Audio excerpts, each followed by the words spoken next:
I'm Jordan Winter with Lawrence Times TV, and today we're checking out some of the farms on the Douglas County Spring Farm Day. What do you think about the Spring Farm Day? What do you think about this farm? Yeah, you like this? We are here with Ruth Hawkins at Little Hawk Farm. Ruth, tell us a little bit about what you guys produce on your farm. We have cashmere goats and blue-faced Leicester sheep, and we produce wool for hand spinners and fiber and cashmere for, spinners and weavers and textile artists. Now, it looks like you produce really soft fibers. What is it like when you actually are holding onto one of those pieces of yarn?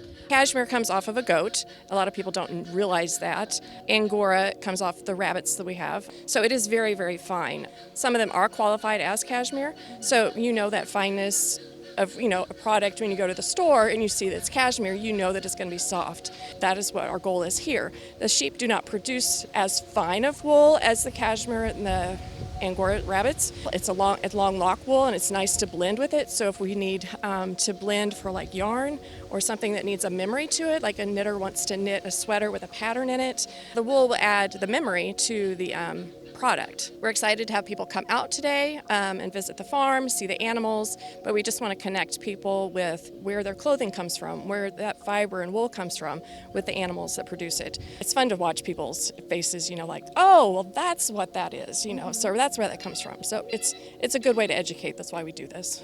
So tell us about your solar dyeing process. It's a very interesting process. I just take mason jars, and put like an ounce of white wool in them, and water and Kool-Aid. So the Kool-Aid has acid already in it, and when the sun warms up and heats the liquid, the dye will adhere to the wool. Throughout the day, the water will become clear and we'll know that it's done, and then we'll end up with a dyed wool.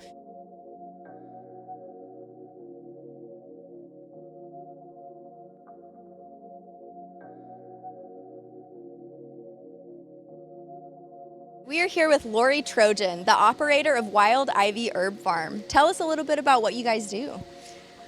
It's a 3-acre labor of love, it truly is, and we grow culinary and medicinal herbs. So for those who come to tour the farm, they can actually see the plant and help to identify it, so everybody becomes more knowledgeable about herbs, what they do, what they look like, how to grow them. And we run workshops to help people make things from herbs and understand how to design a garden and raise these beautiful plants. So your farm is not actually on the farm tour today, but you're teaming up with Vinland Valley Nursery. What's the importance of partnerships like that?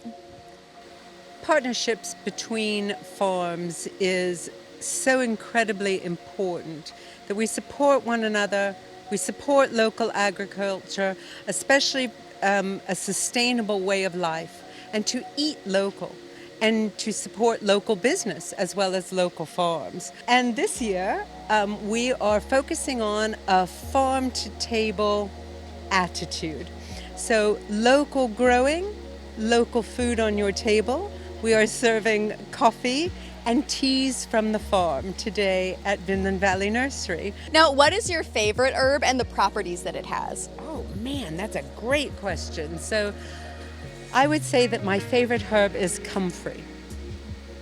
It is a magnificent looking plant. The leaves are massively beautiful, large and dark green, and it shoots up these beautiful purple bellflowers. It is one of the most healing herbal plants. It is a skin healer, and I use it in my salves. It has so many uses, one of which is just as a compost. It is a fabulous green manure.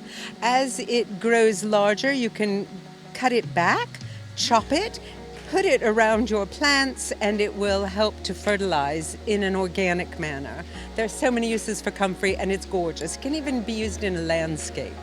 Sounds like it has superpowers. Superpowers, yes. Where's the cape?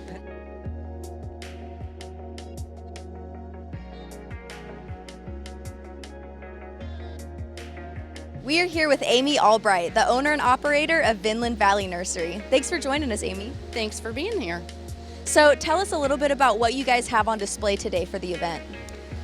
We have all of our plants, lots of pottery. We also have local producer products that we carry in our garden shop. So tell us more about the selection of plants that you have. There are plenty.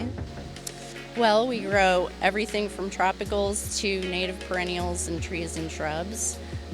We are proud to grow everything organically, so that's been our thing for a long time. Incorporating native plants and making native plants accessible is important to us also. What's the importance of incorporating native plants?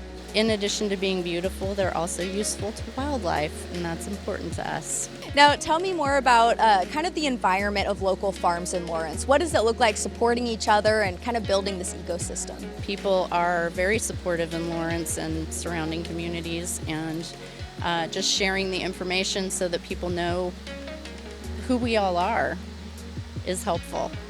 I'm Jordan Winter, and you've been watching Lawrence Times TV. And cheers to local farms supporting each other. This episode is sponsored by the Cider Gallery, offering full-service archival framing. Learn more at cidergallery.com. And the Burger Stand. Check out our gift card sale now through the 10th of May. Perfect for a graduation or Mother's Day gift.